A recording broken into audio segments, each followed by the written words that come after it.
Welcome you student in my YouTube channel. I am Devendra Kumar Chaudhary.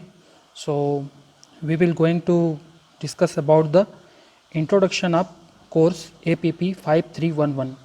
That is the course for diseases of horticultural and field crop and their management. In the syllabus, we have to study about symptom, etiology, disease cycle, epidemiology, and management of major diseases of horticultural and field crop.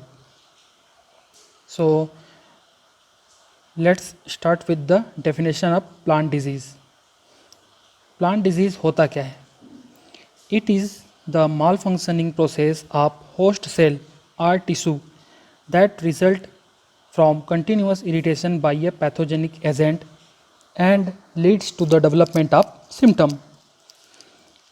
इसका मतलब कि किसी भी host के cell में या tissue में जब भी कोई पैथोजन आता है तो वो प्लांट से अपना न्यूट्रिएंट गेन करता है, प्लांट से न्यूट्रिएंट निकालकर वो खुद यूज़ करता है, जिसके कारण से पौधे का जो फिजियोलॉजिकल प्रोसेस है या बायोकेमिकल प्रोसेस उसमें खराबी आ जाती है और ये प्लांट सिम्टम एक्सप्रेस करना स्टार्ट करता है।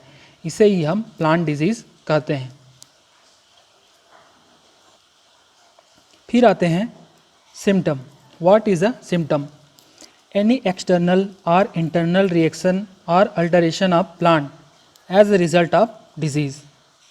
मतलब कोई भी मैक्रोस्कोपिक हो या माइक्रोस्कोपिक, इंटरनल और एक्सटर्नल कुछ भी चेंजेस आती है प्लांट में, वो है सिम्टम। फॉर एग्जांपल यहाँ जैसे दिख रहा है, ये है लिप स्पॉट। ऐसी ही एंथ्रेक्नोज हो सकता है, येलोविंग, मोज़ेक, विल्टिंग, कुछ भी सिम्टम हो सकता है। लेकिन जो वर्ड होता है एक साइन, ये साइन से सिम्टम अलग होता है। साइन मतलब होता है कोई भी पैथोजन का पार्ट या पैथोजन जो प्लांट के बाहर दिखाई देता है उसे हम कहते हैं sign. Like powdery mildew, downy mildew, ये सब क्या होते हैं? पैथोजन के स्पोर्स हैं। तो ये साइन है और सिम्टम भी है। फिर आते हैं etiology. What is the etiology? Etiology is the study of cause of the disease, मतलब रोग के कारण का अध्ययन। इसमें क्या पढ़ेंगे हम, मतलब क्या पढ़ते हैं कि ये बैक्टीरिया से हो रहा है, फंगस से हो रहा है या वायरस से हो रहा है, कौन सा बैक्टीरिया है या फंगस है या वायरस है। फॉर एग्ज़ाम्पल अगर ये फंगस है तो जो फंगस का माइसीलियम का कलर कैसा है, उसमें किस टाइप का माइसीलियम है, एसेप्टेट है या सिनोसिटिक है, method of asexual and sexual reproduction, इसमें किस टाइप का स्पोर बन रहा है, एस्कोस्पोर बन रहा है, बेसिडियोस्पोर बन रहा है, कोनिडिया बन रहा है कि नहीं बन रहा है।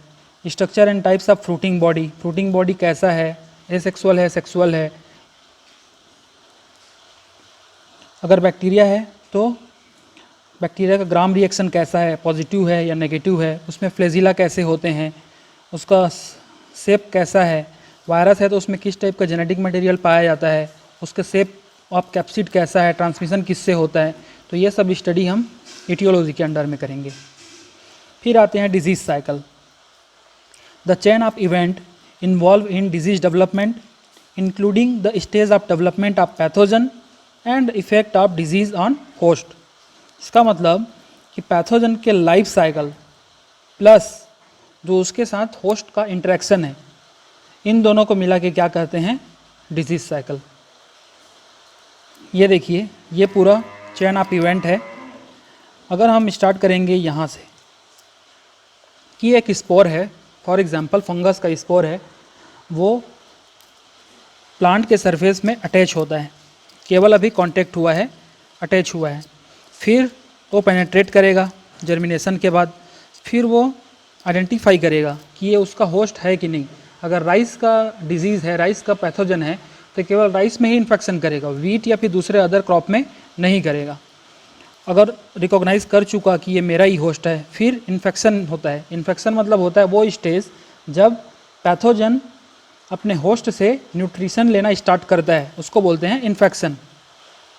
फिर है इन्वेजन, जो पैथोजन है वो प्लांट के अंदर मूव करेगा, उसको कहते हैं इन्वेजन। फिर है कॉलोनाइजेशन, मतलब वो अपनी कॉलोनी बना लिया है, ग्रोथ डेवलपमेंट हो गए, जो जैसे बैक्टीरिया एक इन्फेक्ट किया था तो एक से बहुत ज़्यादा हो गए हैं, फंगस है तो फंगस का माइसीलियम बहुत ज़्यादा बढ़ गया है, तो वो है कॉलोनाइजेशन। फिर उसमें एसेक्सुअल स्पोर बन सकते हैं। फिर सिम्टम डेवलपमेंट, जो पौधा है उसमें से जब न्यूट्रिशन पैथोजन ले लेता है तो वो सिम्टम डेवलप करना स्टार्ट करता है।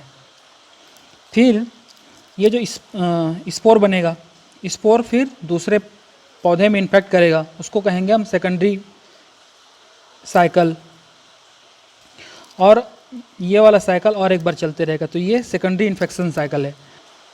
अब क्रॉप अगर हार्वेस्टिंग स्टेज में पहुंच गया है, उसमें पौधे में नया टिश्यू बनना बंद हो गया है, तो अब पैथोजन क्या करेगा, अपने ओवर विंटरिंग के लिए, सर्वाइवल के लिए तैयारी करेगा, जैसे कि स्क्लेरोसिया बनाना, क्लेमाइडोस्पोर बनाना, या फिर सेक्सुअल स्पोर्स बनाना, ये सब। फिर डॉर्मेंट पीरियड में वो सर्वाइव करते रहेगा ऑफ सीजन में। फिर से नया जब सीज़न आएगा उसमें क्रॉप लगाया जाएगा, तो ये जो डॉर्मेंट स्ट्रक्चर है वो फिर से इन्फेक्शन करेगा और ये वाला साइकिल फिर से कंटिन्यू होगा। तो ये क्या था, stages in development of disease cycle. अब आते हैं एपिडेमियोलॉजी में। It is the study of factor affecting the outbreak and spread of infectious disease. ऐसे सब फेवरेबल कंडीशन जो कि डिजीज़ डेवलपमेंट के लिए आवश्यक हैं, जैसे कि कुछ जो पैथोजन होते हैं कम टेम्परेचर में आएंगे, कुछ पैथोजन ऐसे होते हैं जो हाई टेम्परेचर में आते हैं। ह्यूमिडिटी, कुछ ऐसे पैथोजन्स होते हैं जिन्हें कम ह्यूमिडिटी चाहिए, किन्हीं को ज़्यादा चाहिए, जैसे rice blast, more than 90% relative humidity चाहिए उसके लिए। और ब्राउन स्पॉट ऑफ राइस, उसे 80 to 90% रिलेटिव ह्यूमिडिटी चाहिए। फिर आते हैं मैनेजमेंट। ये जो प्लांट पैथोलॉजी का एक ऑब्जेक्टिव है कि हम ये सब क्यों पढ़ रहे हैं कि हम डिजीज़ को कैसे मैनेज करें। So what is the management? The attempt to prevent pathogen, insect and weed from causing economic crop loss. हमें वो सब प्रैक्टिसेस एडॉप्ट करनी है जिससे कि जो पैथोजन से इकोनॉमिक लॉस होता है वो कम से कम हो या ना हो। तो इस वीडियो के लिए इतना ही। अब हम मिलेंगे अगले वीडियो में।